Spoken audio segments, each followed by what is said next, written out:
Despite the 1977 mandatory UN arms embargo against supplying weapons to apartheid South Africa, at least 60 shipments were illegally smuggled into the country.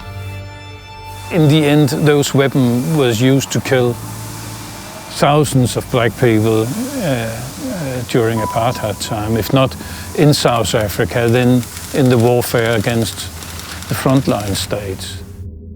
The Danish Seamans Union became aware that this illicit trafficking was happening on Danish ships from countries such as France, Belgium, Italy, Bulgaria, and Romania. It was necessary to get some attention to it. So we went into a sort of a cooperation with a Danish paper called Politikken. And he found all sorts of sailors who had sailed on these ships who could tell stories. Sailors told us what they were doing, how they would paint the names of the ships over so you could see what the name of the ship was before they arrived in South Africa.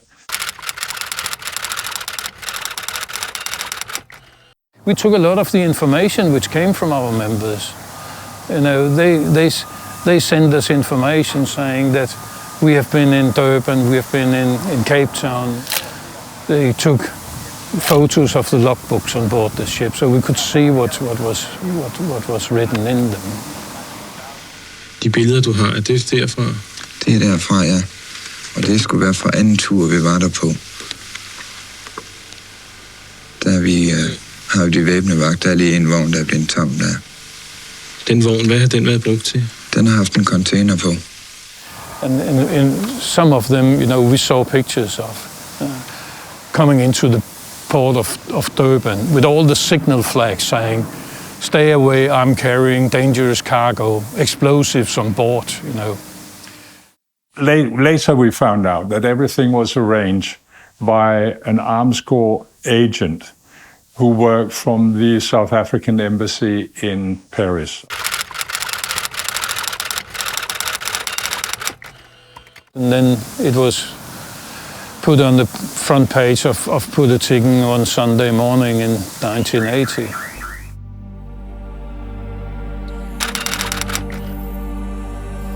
It took the Danish police 17 days to go and visit the Trigon shipowners company. All the papers they have told us later, they were burned and sent abroad. So all the evidence was gone when the Danish police came. The public prosecutor declined to lay charges against the shipping companies, saying that their ships were on time charter to other companies. And then eventually my telephone one day at work rang and I picked it up and he said, "Are you the person who writes about arms?" Yeah, I do. And he said, "Why don't you write anymore?" And say, "I got nothing more to write about." And he said, "Well, I got all the details. Do you want them?" Yeah, of course I do. So he knew, for instance, he could tell all about what they had been doing the 17 days between my article and the police arrived. There were meetings all day Monday. The lawyer had said they wouldn't get away with less than 3 years. They denied everything when the phone rang. It never stopped ringing. And on Sunday night, they started making new sets of papers and getting rid of the hot ones. They worked day and night in the office. They spent several evenings down there on the quiet. And they began putting it about that the ships had been on time charter. That was rather convincing that you have a testimony for people who was actually very close to Anders Jensen and Trigon in those days when they did all these activities. By then, Jens had moved on and sold the interview to 2 TV journalists also on the story. The 2 television reporters worked on all other companies. And then they got this interview on tape and they listened to it and they thought, "Oh my God, that's the main company, this one." The TV journalists worked with a new police unit set up due to political pressure from the ANC and other countries. And they did, in the end, ransack his home and arrested him, I think for 2 days. And then they gave him his passport back and said he was free to run his business. And the first thing what he did was to buy a ticket to South Africa.